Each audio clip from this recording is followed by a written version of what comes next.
What's going on, everyone? Welcome back to Echoes of Ellum, the podcast centered around the deep Ellum music scene of Dallas, Texas. For episode 6, we have none other than Chazz Knight. Chazz got his start in radio at KFMX in Lubbock, Texas, and eventually came to the DFW scene, where he DJ'd alongside the likes of Cindy Skull and Chris Ryan at 97.1 The Eagle, which was, at the time, the main rock station in the DFW Metroplex. A man of the people who always gave us local bands the star treatment with his Sunday night local shows, broadcasting live from the Curtain Club and giving bands in a pre-social media era a means to promote themselves. Seriously, the scene would have been so boring without this guy. He's also one hell of a frontman and belts out classic 80s tunes with his band Red Leather. I've been looking forward to this one, so let's get to it. You hear me? Hey, brother. Buddy. How are you? Can you hear me okay? Yep. Can you hear me? Not much, man. Yeah, I can hear you just fine. Am I nice and clear? You're so clear. So clear. Hey, I love that shirt, by the way. That's awesome. Hey. Let me put my guitar up. I was just jamming a little bit while I was... Yeah, sorry. I was trying to get everything set up. I should have done a better job. Dude, you're good. I'm stoked to have you, man. Glad you're here. Welcome. Welcome. Trying to get the lighting right. Oh, okay. I'm fancy. Cool. I was checking out your hair. Yeah. My lack of hair. Yeah. Yeah. Welcome, dude. Hey, yeah. buddy.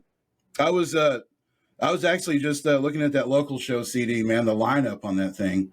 I hadn't looked at the lineup on your local show CD in quite a while. I mean, it basically reads like a who's who list of like people I should try to call for this podcast. There you go. I mean, it's all the bands, you know, Bowling for Soup, the Nixons, Pimpadelic, Porn Lab, Jive, Flicker Stick, Drowning Pool, Ellified Funk Crew, Plastic Tongue, Edgewater, Space Cadet, Valve, Big Iron, Doosu, Spoonfed Tribe. I mean, just on and on. Yeah, that was a great CD. Yeah, that was a good time, wasn't it? Yep, absolutely. Yeah. The guy spray painting Show Us Your Cans. Yeah. The guy with the sign on the artwork. That artwork was great. Yeah. Yeah, you know, that's the guy. That's the guy who did the Bowling for Soup album covers. That's the same guy who did those. Really? Yeah, did. You know, Jeff Rowe, who was the manager of Bowling for Soup, helped me put together both of those CDs, the local show CD and the live and local CD. And we used a lot of the same people that were, you know, in the Bowling for Soup camp. So the album cover was designed by the same guy who did the older, you know, the first 2 or 3 Bowling for Soup albums. So I remember those real cartoonish albums. Yeah. So it's It's the same guy. That's so awesome. That's cool. Yeah. Well, you know why we're here. We're here to talk about Ellum, and I'm trying to go back and document, you know, some of the history, you know, and talk about that scene, you know, and that I was a part of, that we were a part of. And I wanted to ask you, maybe, like, I usually start by asking everybody what maybe one of their earliest memories of Ellum was, like something real significant that maybe inspired you, or, you know, like when you first got down there. So, you know, I moved to Dallas in the end of 96, beginning of 97. I started working at the Eagle, and Chris Ryan was doing the local show, and he had moved it. It was at I want to say the Orbit Room, which was across from, I think it was actually on across from Adair's over there. And anyway, that's the first time I went to the local show, right? Because Chris was hosting, and I think it was like Doosu was playing or something, and that's probably my earliest memory. I've got another memory, but as far as local music, that's probably my first. You know, and then, you know, not too long after that, Chris Ryan was like, "Dude, you know, he was done. He didn't really want to do it anymore," and he asked me if I wanted to do it, and I was like, "Well, hell yeah!" So I took over there. Yep. But I've got another memory for you if you want another memory. My first memory of Deep Ellum. You want to hear that? Absolutely. Yeah. So I was in that same area. There was a club called Gridlock for a while. And I was actually visiting. I hadn't moved to Dallas yet, but we went down to Deep Ellum. One of my first times in Deep Ellum. I think I got a tattoo that time as well. Anyway, we go to this club called Gridlock, and at first, it was kind of an industrial club, kind of cool music, I guess, and we were just kind of new to the scene, so we didn't know what kind of club it was.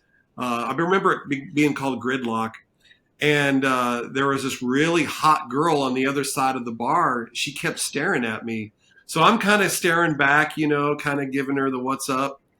And for this went on for like 30 minutes, 20, 30 minutes, we're making these eyes at each other. And I'm thinking, dang, Yeah.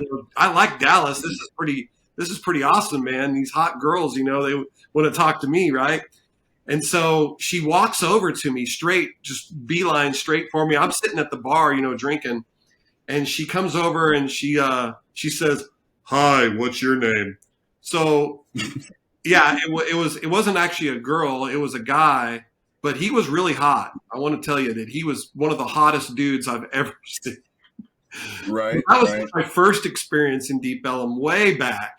So then I was like, yeah, Deep Ellum's going to be fun. I want to hang out here more. This is a crazy place. So, and then of course I moved here and met Chris Ryan, and then that first time going to the local show at the Orbit Room and seeing Dusu, and then he said, "Hey, and I'm burnt out. You want to do this?" And I was like, "Yeah, let's do this." And then we moved it to the Curtain Club, and the rest is history, as you know. I saw Dusu. I think it was at the little club that was in the Bronco Bowl, the Canyon Club. I saw Dusu at the Canyon Club, and that was the first time I had ever seen him. I was in Outlet at that time, and I'd already been playing in Ellum for a little bit. And for some reason, they weren't on my radar. But I remember being blown away by them, seeing them live for the first Really time. unique.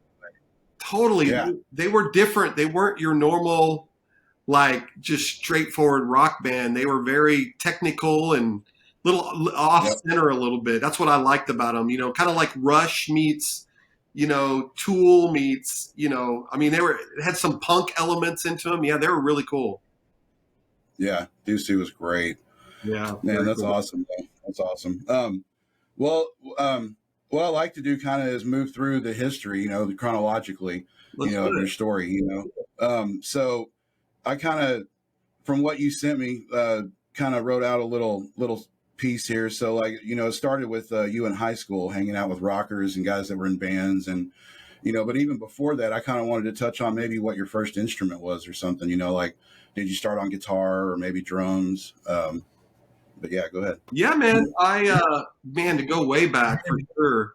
Um, I was always into music. I think fifth grade, I met a kid named Norman Kirby in elementary, and he was like, "Have you heard the band Kiss?" And I was like, I haven't heard any bands. I mean, other than what I background music on the radio, but I really wasn't into music too much.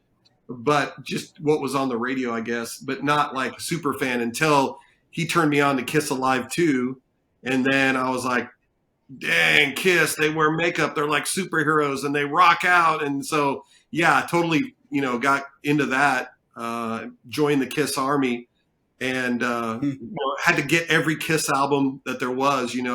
That time it was albums and cassettes, so I had every Kiss album. And then from there, it went on to Van Halen, and then a lot of those bands, because that was about the time Van Halen was coming out. I mean, I was young, I was elementary school, and then Blue Oyster Cult, and then all these bands after that. But the more I got into music, the more I wanted to play music, and I just kept bugging my dad. I was like, "Dad, I want a guitar. I want to, Ace Frehley lead guitar, Shock Knee.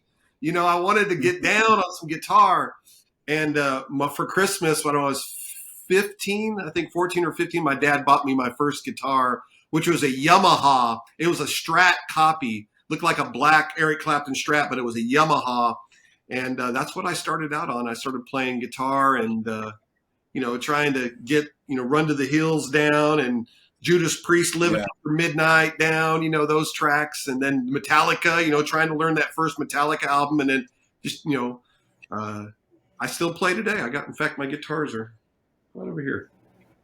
Yeah. Yeah. There's something about Kiss, isn't there? I remember inheriting my uncle's record collection, and he had a lot of Kiss, like Double Platinum, Yes. Kiss Alive 2, Yes. Love Gun, Destroyer. It was all there. There was even a Kiss Army record, I think, in there. I remember specifically, like maybe something that was specifically made for the Kiss Army fans. The fan club. But that record you mentioned, Kiss Alive 2, I remember opening that double gatefold and seeing that big epic shot of them on stage with all the flames, and that did it for me right there. I was like completely like just drawn in at that point. Yeah. Yep. There it is. Check it out. This is what you're talking about. Oh, yes, with the stage and like just that whole thing. Yeah, with Peter Criss way up on the riser. Yeah. Look at Simmons over there on the left, just looking so like, yeah. Paul Stanley. So heroic. I mean, look at these guys. Yeah. How are my light's getting in the way. But how are you not looking at this as a kid and not instantly becoming a fan? You know? Yeah. I mean, come on. Come on, dude. Yeah, it's awesome. Yeah. That was where I got my start basically too, as far as what gave me the bug, where I first saw something and was like, whoa, what is this? And then off I went, the same kind of journey, Van Halen, Metallica. Yeah. I learned through guitar tabs. Yeah, we learned Metallica songs and Kiss songs. Yeah. Yeah. That's awesome. But I think it was the makeup. That makeup had something to do with it because we were young. And so seeing like this band perform in the makeup, I think that's just took it over the top. Absolutely. That's why the kids, Since you pulled a record out, I did bring something I thought you would appreciate that I found recently. Nice. It's the picture disc, because I saw that you post some Rush stuff sometimes. Love Rush. Signals picture disc. Is it okay? The glare? And no, dude. Yeah, I'm a huge fan of Rush. In fact, that's my favorite. Sorry, I kicked my dog. Is it really? It's mine too. That's my favorite Rush album. Yep. You mean everybody loves Moving Pictures, and Moving Pictures is great, no doubt about it. Yeah. But man, that transition. Actually, I like that those three in a row when they went with. Dang, what was the one with Free Will and Spirit of Radio?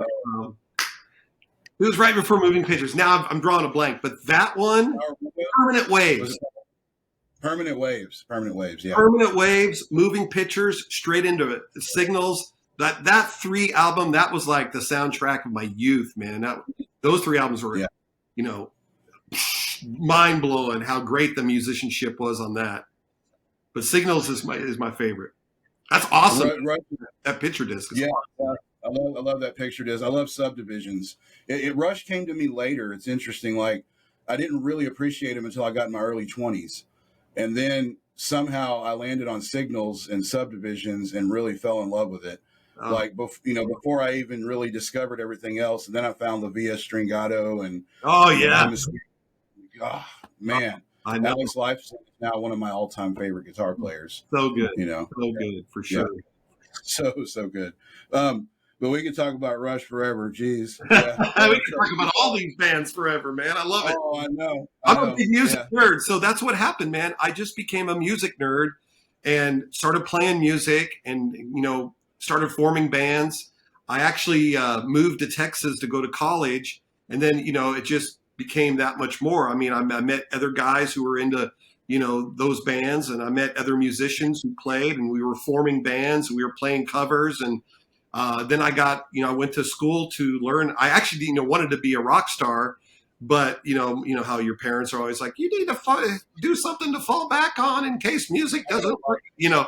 They're always like, have a backup plan. So I went to college and studied, but I took like as many music courses as I could, music performance, music history, anything that was related. I actually went to a college that was specialized in music out in West Texas called South Plains College. So they had like recording studios and, all kinds of things. So I learned audio production and sound reinforcement. So I learned a lot about, the music business and, performing and everything involved. And then that kind of segued into getting a gig at the radio station, which I was just a board op, just kind of like an engineer type at the radio station at an AM talk radio station. And then, but in that same little, where they had the AM talk radio station, the rock station was in the same building. So obviously that's where I gravitated because I wanted to hang out with the rock dudes and I wanted to like, wow, this is like rock radio. This is like really cool. And I just became friends with them and I just pestered them enough to where they finally gave me a spot on the weekend. And that's where the radio career started. And I started doing radio, working at the rock station in Lubbock, Texas, FMX. And FMX, KFMX, the home of rock and roll is what they called it. Is that where you did the 6-pack? Yeah. So it's so weird that I gravitated immediately to like a Sunday night format because when I was in Lubbock, by the program director, he said, I'm going to have you start doing Sunday nights. And I was like, okay. And he goes, it's going to be a real chill. You don't have to do much.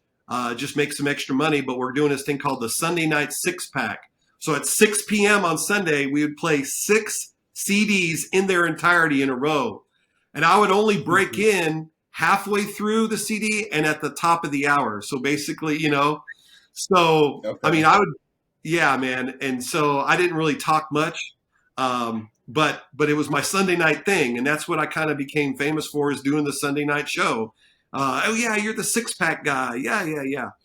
And, it's hard to part. Do what? Sorry. I said, did you get to pick the bands? The bands that play CDs? No. Okay.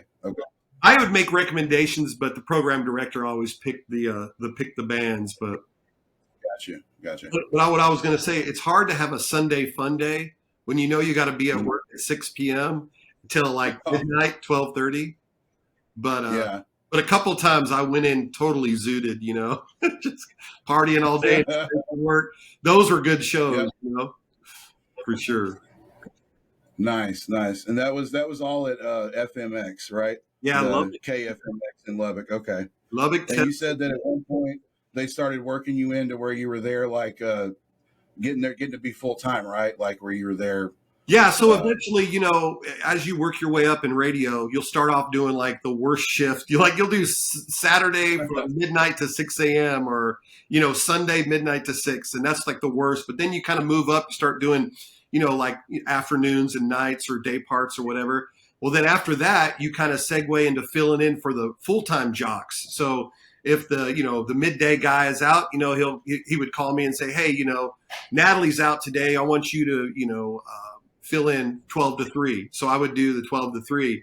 And then, I got to where I was the number one guy. Anytime a full-timer was out, I would fill in. And it was going great. I was becoming well-known in Little Lubbock and having fun.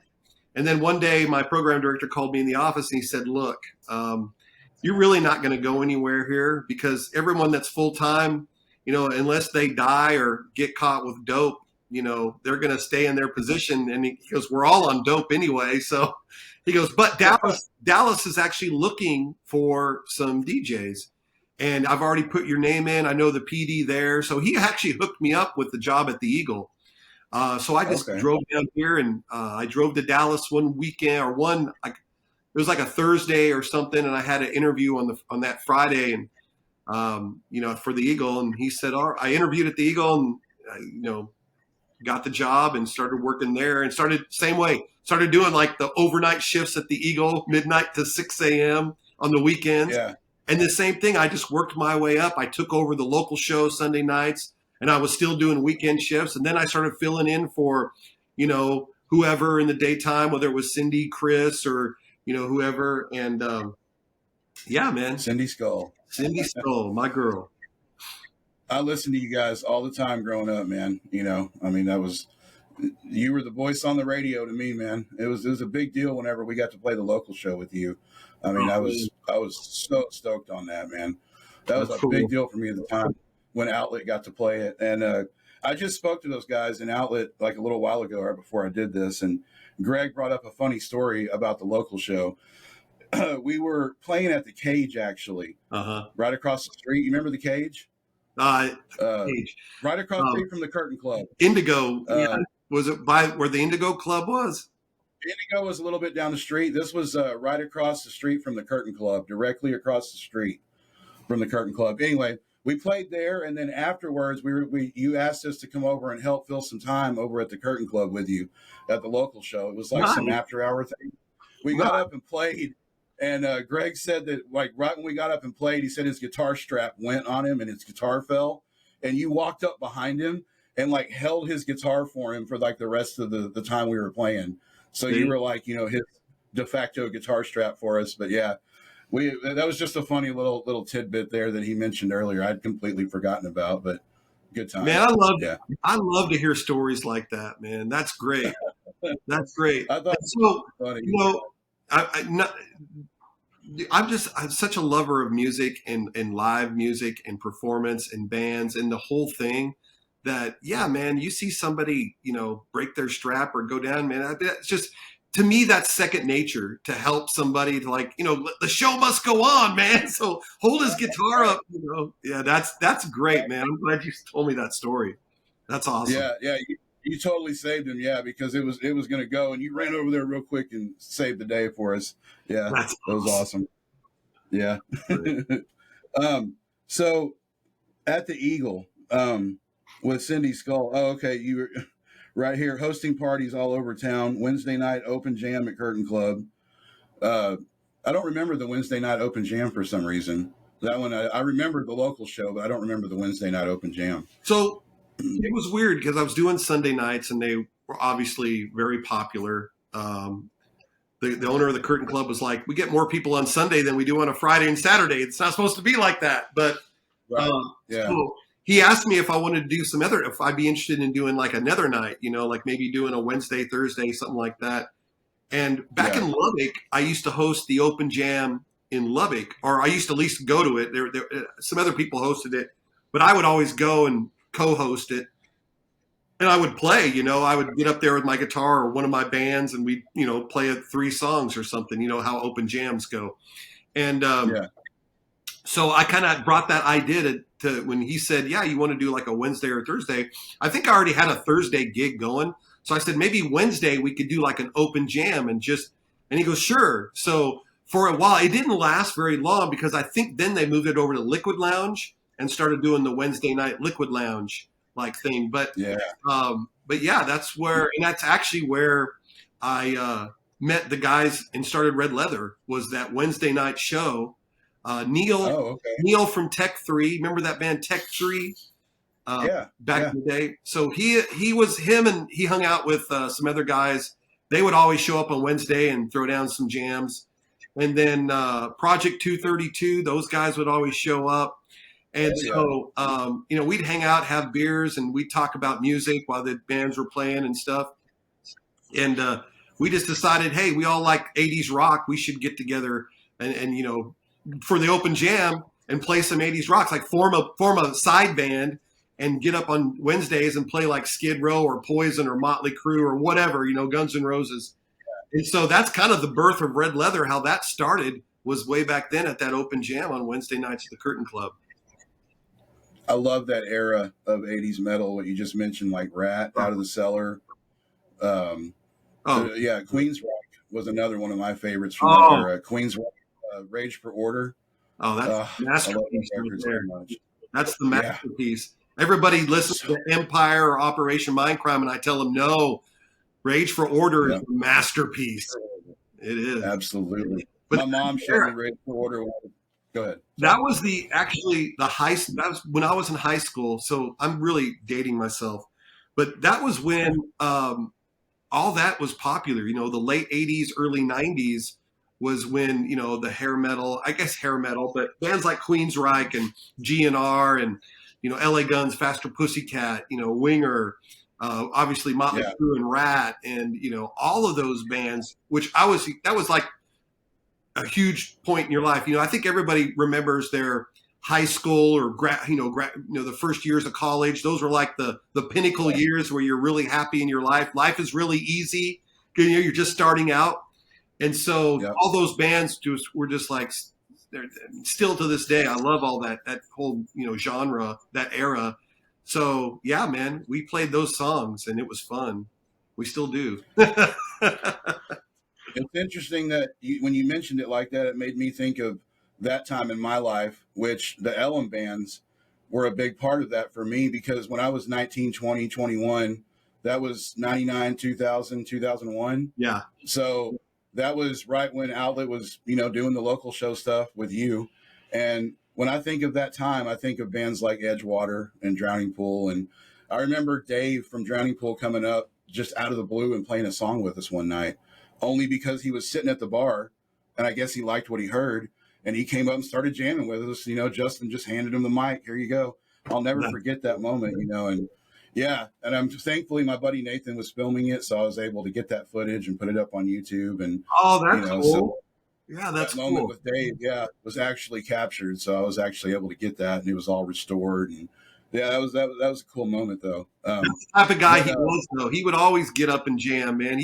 He was another music nerd. Me and him were, we bonded and hung out a lot because he was such a huge music nerd like me. I mean, we just talk about music for hours, bands, and he would name, have you ever heard of the band King Cobra? I'd be like, yeah, of course I've heard of the band King Cobra. And we'd talk about that, or, whatever, these obscure or like off bands that we became fans of. And then we would get together and talk about, that band? I know that band. We'd talk about it forever. But yeah, he was cool. He was a music nerd like me and loved to jam like me. That's great. I never knew that about Dave. I never really got to know the guy. That was really the only time I ever got to speak with him, was then at that night at that show. So that's awesome to know that he was that into it, because I always love to meet other like-minded people that dig that deep into it, because it's so fun. Yeah, totally nerd out on it. Yeah, he was a really cool guy. Love you, Dave. We love you, Dave. Yeah, absolutely. I think about him and Daryl all the time. I really do. I miss Daryl so much.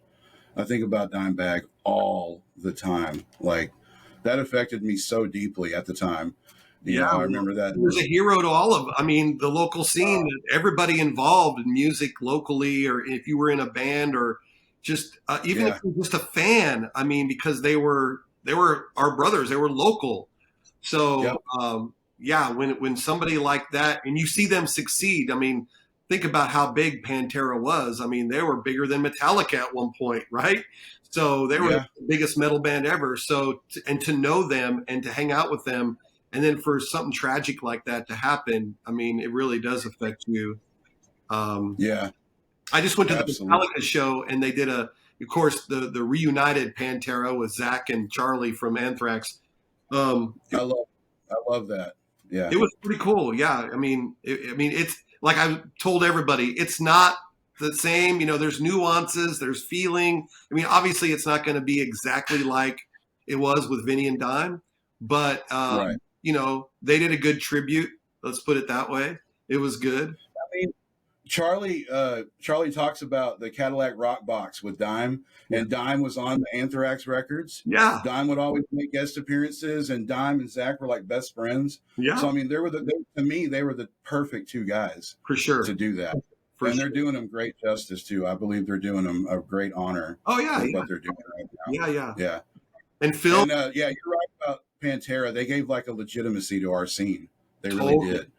Totally. Well, so did Drowning Pool. So did Edgewater. Yeah. So did Pimpedelic. Yeah. So did a lot of the bands that, that's what made doing the local show so easy, because there is so much talent here that, it was a fishbowl. I could just reach in and pick out, bands. But even the bands that were second tier or third tier were still great, because they have those bands to look up to emulate. When you've got local bands that are signed to major labels and are cool and hanging out with the other bands and friendly, and they're getting up and jamming with other bands. The community back then was so strong. The whole music scene was so strong because we had all of that. We had major label bands locally. We had bands that were about to break locally. We had new bands that had that as a, they knew they had to step it up right away to, play at that level. So they did. We had so much talent and so many good bands that my job was so easy, back then. I just picked, hey, you guys sound like you'd go great with this band. Let's do a show. And we do a show, and it was fun. You were a natural too. You made it look so fun. And I remember at the Curtain Club, just the way the band sounded there. James would make everybody sound incredible. The sound there was always. He made me sound incredible. Yeah. Yeah, he always did. He always did cool little tricks with your voice and everything, and y'all always had fun up there. I mean, it was the local show Yeah. was the bomb. I miss it, I really do. But the scene had a lot of momentum at that time. It really did.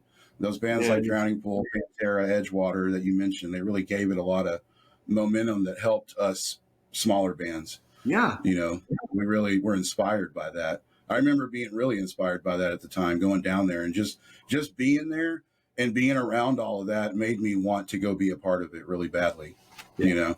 Yeah. And you guys were always so cool too. You guys were very accepting too. It was weird though. Like I remember when you moved to 105.3, like that transition, I would like to touch on that. Like can you talk about that a little bit? Your transition from the Eagle to 105.3? Well, yeah. So, Or you not, know, sorry, go ahead. yeah, you know, radio is fun. It's a lot of fun until the corporate suits get involved, right? So that what happened in radio, kind of behind the scenes, was you know, radio greed basically is what happened, and radio became corporate instead of, you know, it being about the music, it being about the personalities. It became more about numbers, advertising, how much revenue the station is making. So the suits kind of took over, they took over so much that they were dictating, you know, what the personalities can say, how long they could talk, what they can talk about, what bands that we could play or not play. It just became real restricting. And what that did to radio is it killed radio, basically. It killed radio stations. It killed format. It basically killed rock radio here in Dallas. I mean, we don't even have like a new rock, really. I guess there is some, but I don't really listen to the radio. You're right. There really isn't one. Yeah. So you're absolutely right. There was always threats of people getting fired or stations changing formats or, you know, whatever. And that's exactly what was happening at the Eagle at that time. There was rumors that it was flipping formats, and there was rumors that people were getting fired. And my name came up as they were going to fire me because I was just, you know, excess. They didn't need, you know, me on the afternoon show and you know, blah, blah, blah. So before they could fire me, which I thought, and maybe I wouldn't have got fired, I don't know, but there was just so much, like, you know, the atmosphere. The atmosphere was toxic, right? So a lot of people had left the Eagle already and went to 105.3, which 105.3, Howard Stern went over there, Russ Martin went over there, the promotions staff went over to 105.3 that came from the Eagle. So they offered me a job. They said, hey, just come over here. Be our instead of just doing it on the afternoon show, you could be like a fill-in guy and like a promotions personality for every show. You know, like whenever we do a event, you'll be the live guy with the mic. Since you're so good, you know, being live or being out at events, we'll just have you be that guy at all of our events. And you can do your local show and we'll expand it to 2 hours. You know, I told them I want to not just do an hour on Sunday. I want to do 2 hours of local music. So they said, yeah, bring it on. So, and then they paid me more money to do all of that. So I'm like, why wouldn't I leave? So yeah, it was just a real weird kind of time. I mean, when I look back to that, I wish I would have stayed at the Eagle because I probably Mike could even still be in radio, but or maybe not. You know, the times change, and you know you can't really look back. But yeah, I went to 105.3 and did that. But then 105.3, it's like the same atmosphere. You know, it just got toxic. And, you know, then it eventually flipped to 105.3, The Fan Sports. And so then I was going to go work at the Bone. I knew the program director at the Bone because it was 93.3 The Bone and they were playing rock music. So I thought, well, man, I'll bring the local show to the Bone and just be a DJ there. And right when I was about to start at the Bone, they flipped formats to the Merge, which was adult contemporary or adult. So everywhere that I went was just like, no. And adult contemporary, what is that? Is that like Neil Diamond or something? No, well, it's like softer adult oriented rock music. So it's like the Dave Matthews Band, I guess, or James Taylor, or, you know, whatever. But, I mean, those guys are good, but it's definitely not rock and metal, though. Yeah, it prevented me from having a gig there and from bringing the local show there. So once that happened, Damn. it really wasn't an opportunity locally for me to do what I was doing. And so I shopped around different parts of the United States, but I really didn't want to leave Dallas. I mean, I could have went to Boise, Idaho, or, South Dakota, or, somewhere else to do radio in a medium market without a problem. But I had already started a family. I had my daughter, and I really didn't want to leave Dallas. So, man, I just stayed here. And, that's when I started Texas Radio One. I started doing like my own radio events, internet radio, streaming and stuff like that. And this was before podcasting, right? I was like the first podcaster. Right. So I started doing that stuff. And yeah, I was trying to do something, right? Yeah. No, that's awesome. Yeah, talk a little bit about that, because I think I missed all that, the Texas Radio One. I'd like to know a little bit about how that started and what the whole concept or idea was with that. Because you said that was pre-podcast, right? That was all before even YouTube got real big, probably. So what is this, right, mid-2000s? Yeah.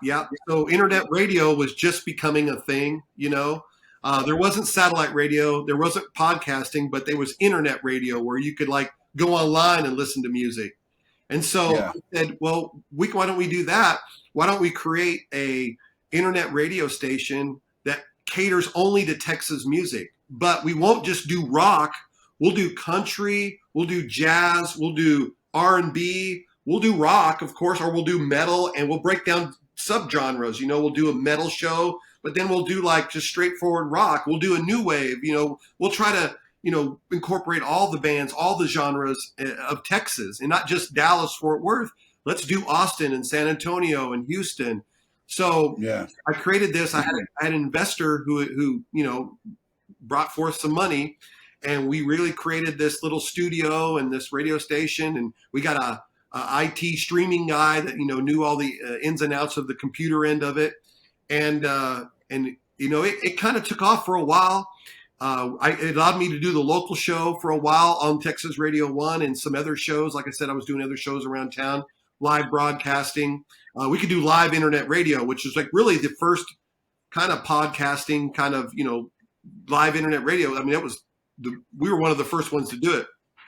And then what was cool about it is it was being broadcast all over the world. So we were getting listeners from Germany and, getting listeners from Europe who wanted to hear Texas music was actually pretty cool. So, I did that for a while, but then, it's hard to sell, make money doing that because it was so new and nobody knew about, revenue on internet. And so, it was new technologies and no one had really conquered it yet. So eventually, the investor was pulled out and, there was no money to really keep the show going or the station going. So then that didn't happen. So, but that was fun. It was a great learning experience and, good times. Oh, I wanted to ask a little bit more about Red Leather and see if you guys only did covers or if y'all had ever worked on any original tunes or had any plans of ever releasing any albums or anything. Yeah. We're going to release an album double platinum, man. All our greatest hits. No, so, I forget where we left off. But, yeah, man, Red Leather, what happened was when I was doing the Eagle and did that Wednesday night thing, I formed this band with, some other musicians. And we started playing that open jam. But then we started getting hey, you guys should, play a gig, So we started getting people call us for gigs, and we were like, damn, we got to learn some songs so we can play a whole set. Right. So we learned a whole set of covers, and then we would play these gigs. We start playing all around, and so that's kind of how the birth of the band started. And then it was Neil was in the band from Tech 3, who now, if you know Neil Swanson, he's one of the top guitar players. He's playing with Steve Vai and Orianthi and he's basically a touring guitarist for major label bands. So he plays for Orianthi? That's incredible. Yeah, he's Orianthi, he's Orianthi's guitar player basically. He's the other guitar player in the band. So yeah, so it was him, and then we had Ross on drums. We had a couple different drummers, but anyway, Ross from Project 232 is now in Big Story. But we had actually worked up a song just on a whim called Red Leather, like our theme song. Okay. And if you actually go to reverbnation.com/red leather, you can actually hear the song Saturday Night. And it's basically about Red Leather partying and doing a gig on a Saturday night, kind of like our little story. But so we did original way back then. But then after that, we just, we started playing gigs all over, not just in Deep Ellum. We started playing North Dallas. We started playing Fort Worth, and we traveled all the way to New Mexico or Austin or East Texas. We started playing gigs all over. So we focused mostly on the cover songs, and expanding our catalog of songs, but never really went back to originals. I'd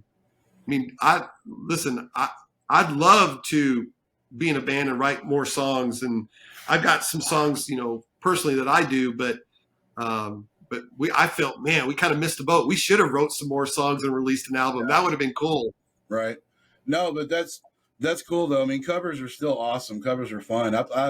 I performed with a guy out here who had a giant catalog of covers that he had like 400 different songs, that he could pull from, and he would do all, but yeah, covers are great. I mean, what about? Well, you can make a lot of money. That's one thing about it is we were going from, making a couple $100 here and there to making $500 to making $1,000 to making $1,500 a gig. Sometimes we're making $2,500 a gig. For private events and weddings and stuff. We get paid $5,000. You can make a lot of money in a cover band. Right. And this was before tribute bands were a thing. So when Red Leather started, there weren't tribute bands. There were bands doing one band. You had a cover band. You played a little bit of everything, variety. And that's what was big. And then all of a sudden, this tribute band thing took over, which is what's really hot now, and which kind of sucks because cover bands really are getting the shaft now because everybody wants tribute bands and cover bands don't get booked as much as they used to. So really, that's interesting. Yeah. Everybody wants tribute bands. Every club wants tribute. Wow, you would think that everybody would want more variety in the set list, because with a cover band like you guys, right? With you guys, you get Rat, you get Motley Crue, you get Van Halen, you get all the greats instead of just one band. So to me, I like the cover band setup myself personally better. But that's what I always tell. I say instead of paying tribute to one band, we pay tribute to all the bands. Yes. Right? Yeah. So we're playing 70s, 90s, 80s rock, obviously, which is our wheelhouse. But, we can play Buck Cherry. We can play the new stuff. We can play the 60s and 70s. We can play all genres of rock, pretty much, or all eras, right? But no, they want, Matchbox 20 cover band or tribute band. So that's what they want. They want one band the whole night. So do you play guitar sometimes and sing, or is it just vocals with Red Leather with you? Rarely. Every once in a while I'll play guitar in Red Leather, but mostly I just sing because the songs are so demanding vocally that, to play guitar and sing is kind of tough. It's restricted. It is. Yeah. Yeah. And, most of those bands have a dedicated lead singer that, most of the bands that we do. So yeah, good point. Yeah. Rat, dedicated lead singer, Van Halen, Motley Crue. Yep. Most of them, right? Doing the Hetfield thing, which, by the way, that guy, the way that he does that riffage and then sings over it has always blown my mind. Yeah. Yeah, he is. Yeah, he was good the other night. I went and saw him here last weekend, and man, for 60 years old, for him to play metal, all those old school songs and sing them, his voice for a while, we used to crack on him when we were during the load and reload and, the Saint Anger era. Yeah. We used to crack on James that he couldn't sing anymore. And, that Metallica was lame. But man, since then, they're death magnetic and and Hardwired, and the new one, 72 Seasons. That album is amazing. Yep. And his voice, like he actually sings again, like he can actually metal it up. So he's pretty amazing for 60 years old, man. I saw you mention that it wasn't loud enough, though. I saw your post about the concert not being loud enough. It was. Yeah. Well, two things come into play here. Number one, I'm old, and I've been on stages. I've been wearing headphones in radio, and I've been in front of amps and next to cymbals. When the drummer hits the cymbal and it's right there in your ear, you're damaging your hearing. So number one, I'm hard of hearing, right? But number two is that Texas. It's AT&T Stadium. I almost said Texas Stadium, same thing. But basically, it's hard to get good sound in a stadium, you know. And the way the setup was, we were actually sitting in the seats. So unless you were on the floor in front of the stage, it just wasn't loud, and there were some dead spots in there. And so you could hear it, but it wasn't like back in the old days when we used to go see bands at Reunion Arena, or, back in my day, I would go see them in Colorado at McNichols Arena. Yeah. AC/DC, Def Leppard, those bands. Wow. It was only 18,000 people or 20,000 people in a basketball arena. So it was so loud, right? But you get 80,000 people in a stadium. It just, you don't have the sound just can't carry, so it's not as loud. So I think it's a combination of the arena or the stadium. And I think it's a combination of me I've lost my hearing, man. I can't hear anymore.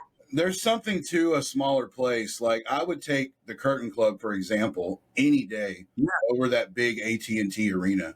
I would much rather see Metallica at the Curtain Club because it would be amazing.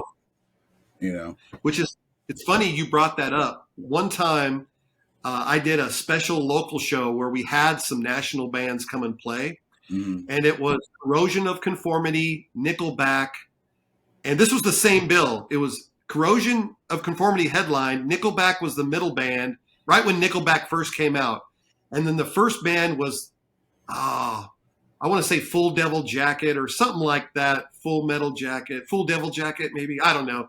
Anyway, so it was that we had those, and I got to hang out with all those guys on a Sunday night because it was like they only could work it out where they were in Dallas on Sunday and they had to do it at the Curtain Club. So I just kind of turned it into a national show instead of a local show and got to interview those guys and stuff. So that was pretty cool. But yeah, I would much rather see bands there because you're right up close. The sound, and James, the way he ran sound back then, he was the best sound I ever. That place sounded like it sounded like a CD. I mean, it sounded like the best your band never sounded as good as they did in the Curtain Club. Period. Curtain Club. Yep. Yep. Absolutely. Yep. Man, I was there that night with you. I met Chad Kroeger that night. I remember at the bar at the Curtain Club. Yeah. I remember that show. COC killed it that night. That was so awesome. I'm glad you brought that up because for some reason, and I love COC. Totally. I forgot that they were there that night. I totally remembered that night as like a Nickelback night. I only remembered them from that night for some reason. Maybe it's because I met Chad that night, but I completely forgot. And now that you mentioned it, it's coming back to me. And COC at the Curtain Club, that was killer. Yeah. Yeah. Nickelback was in town for a couple days and I got to hang out with those guys. I'm not a huge Nickelback fan. I mean, some people hate them. Some people like them. I don't care one way or the other. I mean, I think they've got some good songs. They're just not a band that I follow or have a bunch of their, records or anything, but I hung out with them for a couple days and they were all really super cool. Yeah. We hung out at a couple bars, that's the good thing about working in radio is I got to meet a lot of musicians too. A lot of rock stars, they had made it, they are $1 million, bands. And, so again, it's kind of like, you get to be a part of that, and that kind of, you get to then take that to the local scene, kind of like the bands, having the Panteras and the Drowning Pools or whatever. But then, having like the opportunity I had to interview or meet bands, that kind of put that to use in the local show to make even, that even better. So it was like the scene, just the whole era, that whole time was just such a great time. for sure. It was a good format too. I remember you would come up and you would talk a little bit, maybe throw out some T-shirts and stuff, and then was the interview first. You would have like a bunch of chairs lined up, and there would be the whole band up there with you on one end, and usually the mic would get passed to one of the band guys, whichever one was the talker or whatever, which usually definitely wasn't me. I think in my band they probably handed it to Justin. But yeah, I remember, and you talked for a little bit, and it was live, so there was a little bit of pressure, right, for the bands. Yes. For you, it was as easy as breathing because you did it every night, or it was your job. Wow. But for us, we would get nervous, like right before that. I remember getting super nervous, like, man. No, but yeah, and then we would jam afterwards, right? So it was like interview, and then we'd play, right? Yeah, live on the radio and do the interviews. Everybody introduce themselves, and then I'd ask a few dumb questions, I'd, try to keep it funny and fun. And then the bands would play after the live broadcast. Then the bands would play live. But then the thing that a lot of people remember about those shows is in between bands when we actually did the giveaways, when we gave away the T-shirts and CDs and concert tickets, we did this thing called performance art. I don't know if you remember, where we would have, people come up and have to do things to win the the stuff. Yes, I do remember that. Yeah. Go ahead. And this was before the Me Too movement, and before things. People are a lot more aware and sensitive now than they were back then. Yeah. People were pretty raunchy back then, so girls would do almost anything to get a pair of concert tickets at that point. So there was a lot of skin. There was a lot of good times. There was a lot of. We had these dice. These sex dice that we would roll, and then we'd have couples come up, and they would have to do whatever I rolled on the dice. I remember they'd have to emulate it. If the crowd liked it and cheered for it, whoever got the most applause would win the tickets, right? Yeah. Or the seats, the shirts, or whatever we were giving away. So yeah, performance art. That's what we called it. Yeah, I forgot all about the dice. That's so great. Yeah. See, we had fun. Those shows were fun. Weren't they fuzzy? Were the dice fuzzy? Were they like fluffy or something? They were like big pink dice. They were like huge. They were like that big. And they were pink. But then, right? Yeah, okay. Yeah, they were pink. And I'd roll them out there, and it would come up. So one would say something, and then the couple had to do that. And that's when it got a little risque. Like sometimes people were taking off their clothes and emulating sexual activity and stuff. But you had such a confidence about you, though, that people went along with it. I remember people would pretty much buy into whatever you had going. You were so good at that. There was just something about it, man. Yeah. I don't know if that's a good thing to I don't know if that's. You were really good at your job. I mean, I see why they love you so much up there. You had that personality for it. It just seemed to come naturally. Yeah. Yeah. It was a lot of fun. We were just having a lot of fun, as much fun as we could have. Basically, we were just trying to do that for sure. Did you want to touch on Reckless Rock Radio? Yeah, man. So, I'm going to tell you about something else that I'm working on as well. So, okay. I got out of radio. I was doing some voice gigs, but not a lot in the radio stuff for quite a while. Red Leather was really all I was doing for many years, and still doing Red Leather till this day. I mean, we got a gig coming up September 8th. I don't even know what month it is, man. September 8th, we got a gig. Red Leather's playing at Tees in Louisville, Tees Bar and Grill. So we're still doing that. I mean, we don't play as much as we used to every once in a while, but I've kind of turned my sights. Reckless Rock Radio is on Sunday nights at 10 on 89.3 KNON, the voice of the people.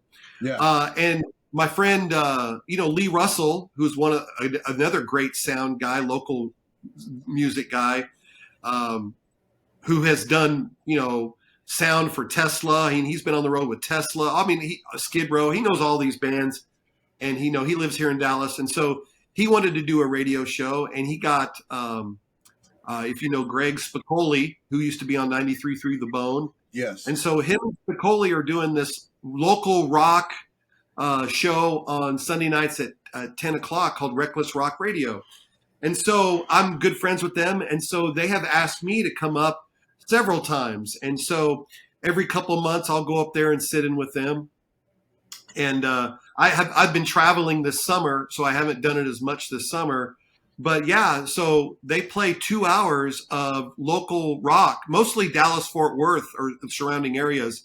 Every once in a while, they'll play, something a little more like Austin, or not very often. It's mostly, that same format that I had is just local bands.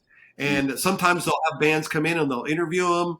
But they mostly just play, a lot of the local music from back in the day, from back in the 90s, 2000s, to bands that are out right now, which is cool. It's a good outlet for bands to get their stuff on the radio. So yeah, I've been sitting in with them, and I'll just tease. Let me just tease something. So I'm working with Lee and Spicoli. We're actually working on bringing another rock radio station to Dallas Fort Worth. We're working on something that's going to bring a real rock radio back, and it's going to be out. It's going to also be able to be streamed. We're going to do podcasts and shows like the local show. So we're bringing it back. So I don't know. We're just now kind of getting things in place. We're going to accompany that with actually the music magazine as well. That's going to promote not only local bands, but also national bands. So the radio station is going to have national and local artists as well. But it's going to be basically the rock genre, everything, under the rock genre, different subsets of that. But we're working on that, and it's going to come out here hopefully before the end of the year. We probably should have something up and running pretty quick. As far as the magazine and the radio station is concerned. But I'll tease it on social media, and we'll let everybody know when it launches. But it's going to be a cool opportunity to have, not even better than the Eagle. The Eagle played the same 40 rock songs over and over. Yeah. We're going to really be a real rock station, have real personalities, real DJs doing funny things again, like Z-Rock or KNAC in LA.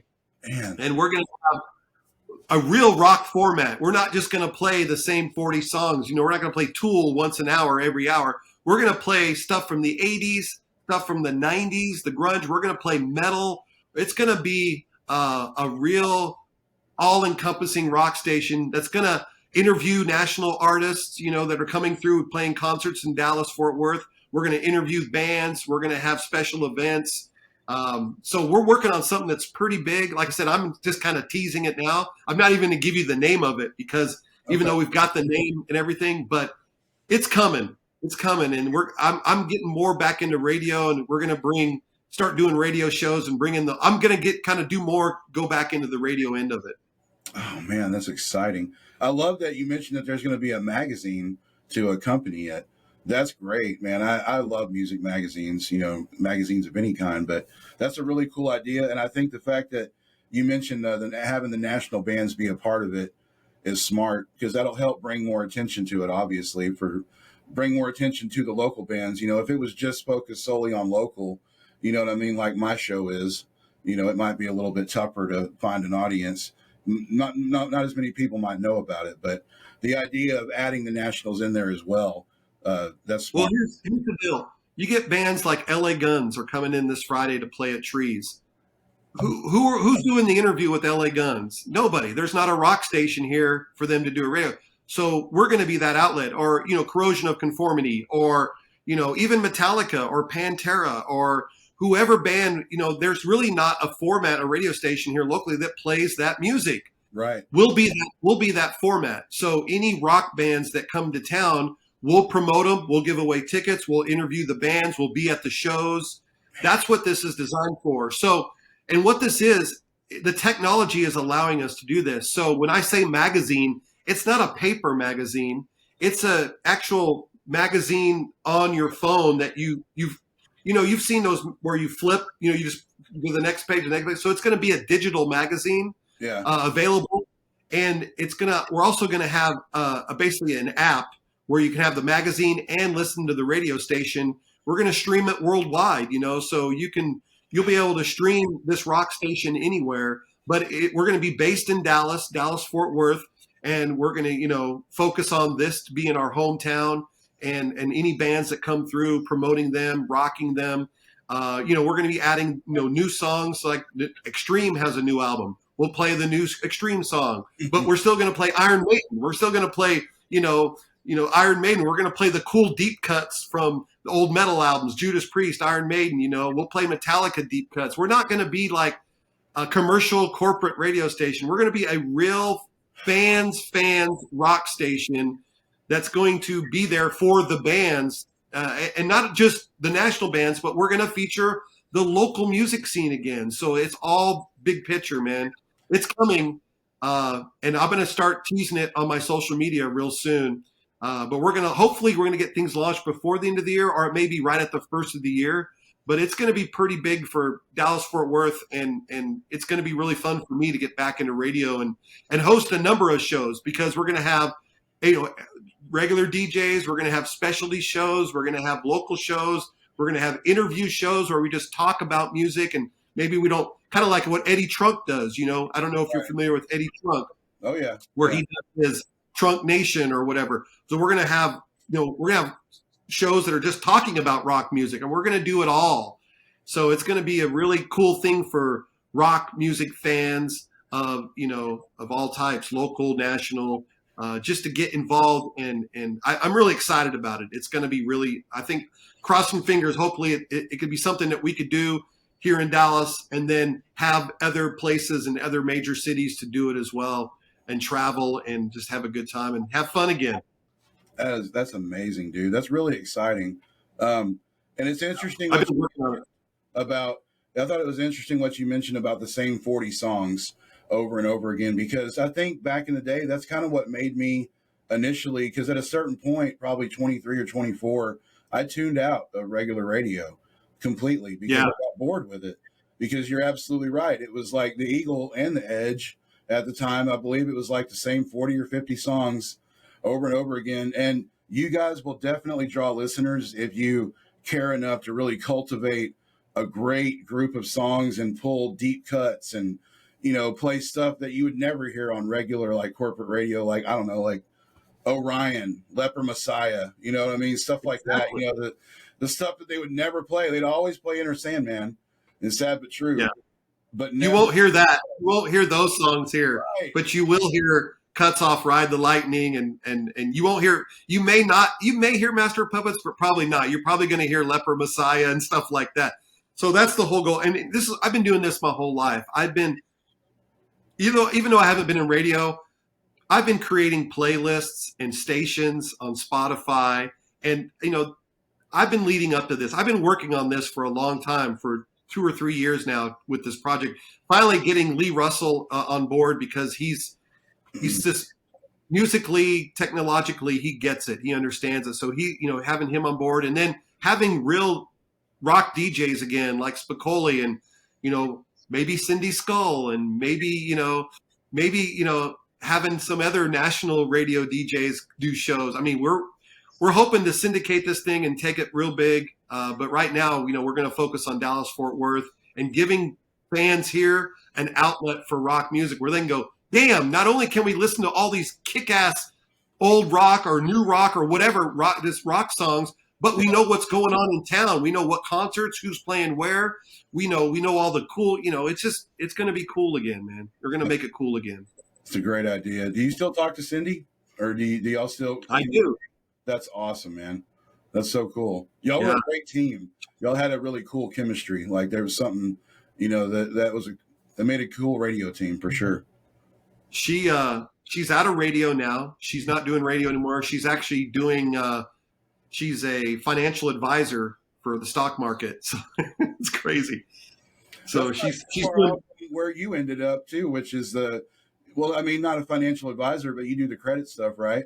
Like you credit advisor. Credit. Yeah. I mean, it's funny how we were doing what we're doing, but yeah. So that's, my day job is I run a company, a credit restoration company called Edit My Credit. And our website is editmycredit.net. And people that need help with their credit, they can just go to the website. We offer, coaching, credit counseling. We'll teach you how to, restore your own credit, repair your own credit. We can help you do it, kind of a hybrid. You do some of it yourself. We'll help you with some of it, or we'll just do it all for you. So we've got, some options to help people with their credit. A lot of people want to buy houses because rent's so damn expensive. That's what we do. We work with mortgage professionals, realtors, and we help people get their credit right so they can buy houses. And, the American dream, baby. So that's kind of like my day job. But then, obviously, I love this new project with the radio is huge. I'm still doing Red Leather. Yeah. I've got a little acoustic thing with Dan from the band Big Iron and Dead Scene Believers. We got a little acoustic thing called Gift Horse, him and I. We play some country songs and some 80s ballads acoustically. And then I've got a family. I mean, I got a lot of stuff going on, man. I'm busy all the time, right? But that keeps you young. That keeps you active. So, makes it fun. I don't know if you're aware, but I wanted to make you aware that the two bands that I was in back in those days, in the Ellum days, Samsara and Outlet. Outlet was the other one. I played guitar in Outlet, and I played bass for Samsara. Right. I'm still in a band with the vocalist for Outlet. We started a band last September called Burn the Negative. I've heard it. Yeah. Me and Justin, we're on like song 7 right now. We started about a year ago, and we've almost got like 8 songs to where we can go do a full length. We're gonna bug Braxton and see if we can get Braxton to record it for us, since he did the Outlet. There you go. So now, Braxton's great. Yeah, I love Braxton, man. He's great. And then the other guys, the Samsara guys, I'm in a band with all of them, all but one of them. Chris Carey, the guitar player for Outlet. I don't know if you remember him. I'm sorry. The guitar player for Samsara. Yeah, Chris. He's not with us, but the other 4 guys, we all started a band called Thieves.